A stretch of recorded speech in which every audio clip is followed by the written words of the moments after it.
আসসালামু আলাইকুম। রেদওয়ান বলছি চায়না থেকে। চায়নাতে ইউতে একটি পার্কের ভিতরে চাইনিজ বাচ্চারা দেখেন সন্ধ্যার পরে কিভাবে খেলাধুলা করতেছে।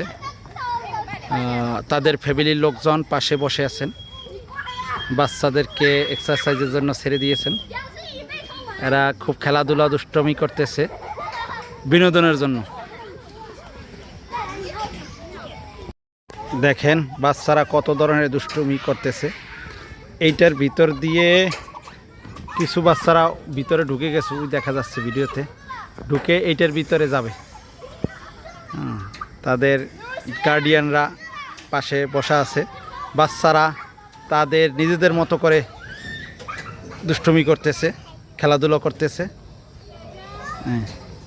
তারা এভাবে প্রতিদিন নিয়ে আসে বিনোদনের জন্য বাচ্চাদেরকে, কারণ বিনোদন না দিলে বাচ্চাদের মেধা বিকাশ ঘটে না। তো বাচ্চাদের বিনোদন যদি ঠিকভাবে দেওয়া যায় তাহলে বাচ্চারা বিকশিত হয়, তাদের মেধা বিকশিত হয়, তাদের স্বাস্থ্য ভালো থাকে, মন ভালো থাকে, পড়াশোনায় ভালো করে।